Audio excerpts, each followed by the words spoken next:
I'll keep this introduction quite short.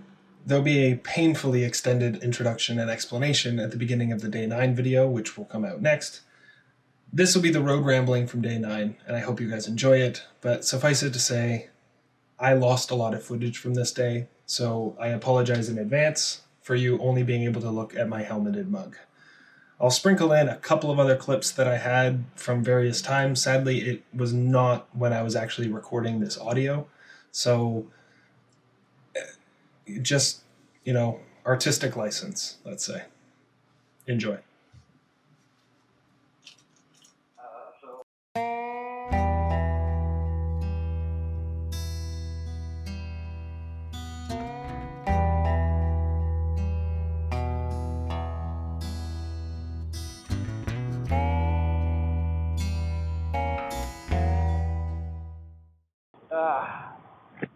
I don't know if that's what really got me going and really had me feeling down in the dumps, or if it's a combination of stuff. Fuck, I don't like spending $800 to fix a bike on a road trip, fix a bike, to do the stuff that I knew I was going to spend. I just wasn't anticipating it actually being that much.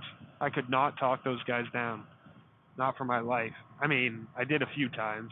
I probably saved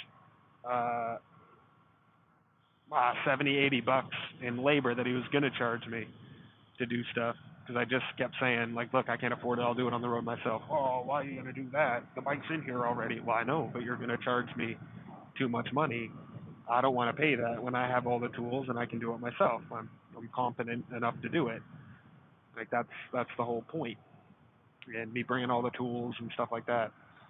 But I mean, once the bike was in the shop, you talked me into it anyway.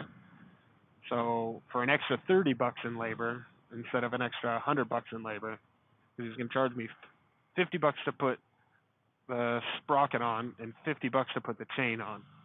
Huh. Not even kidding. 50 bucks and 50 bucks. Plus, they charged me 150 bucks to do the goddamn tires because this is a cruiser style bike. They consider, for some reason, it's, I don't get the logic there, but they apparently charge less for sports bikes. I don't understand why, but anyway.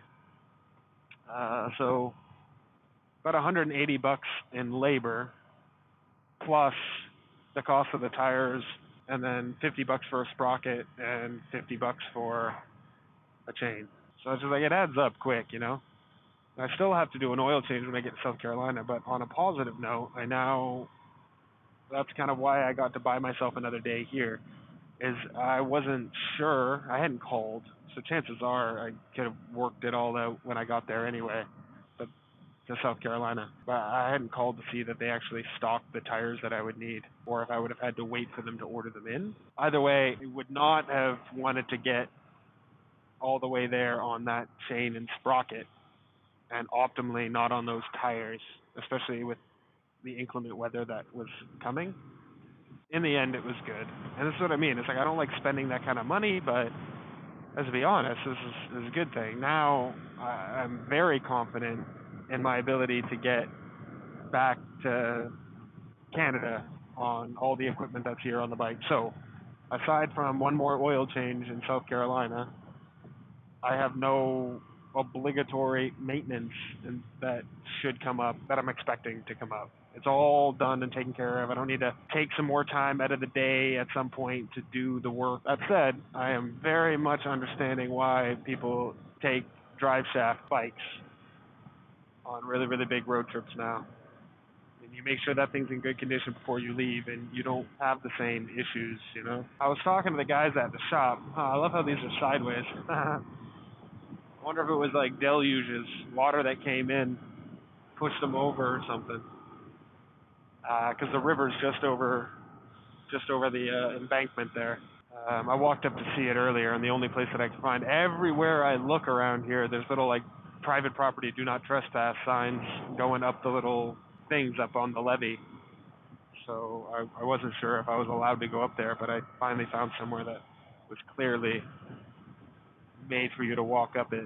I had hoped when I looked at the map that the river would be visible, but silly me, like this is New Orleans and these are the levees. Ooh, bird.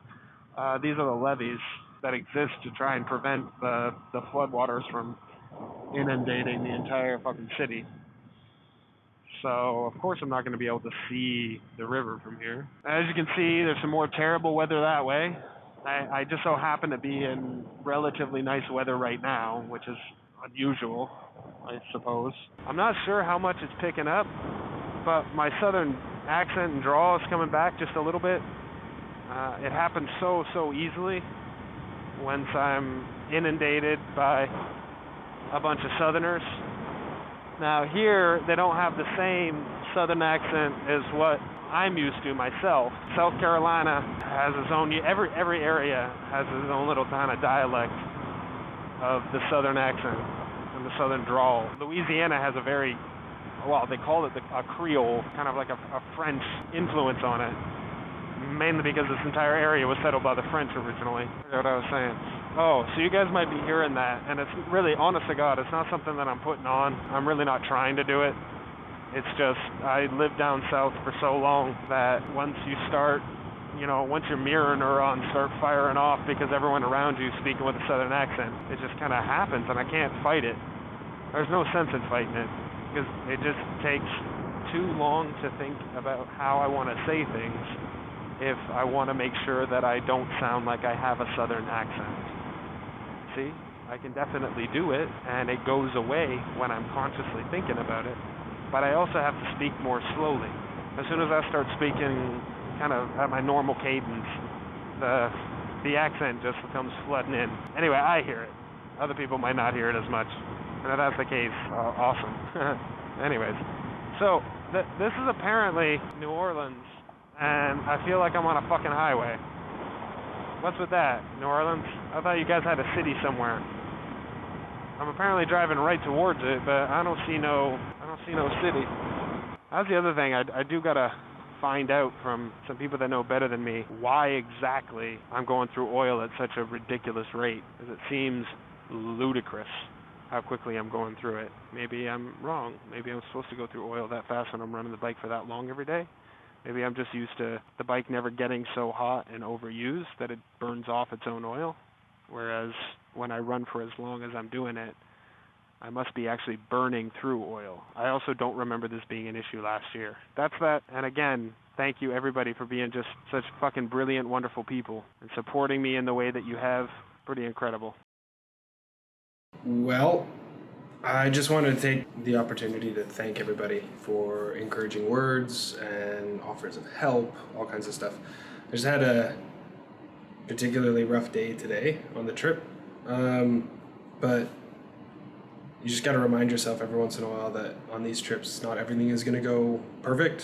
Things are going to go wrong, and if today is the worst day that I have on the entire trip, then it's still a success. Like, there's going to be times when you miss your family, when you miss your friends, you miss human contact, where the rides itself, like just the distance that you need to cover, or the weather, like today that you have to get through, just things like that, they're not always going to be brilliant. But the point in these trips isn't that every moment is going to be wonderful. It's the overall experience.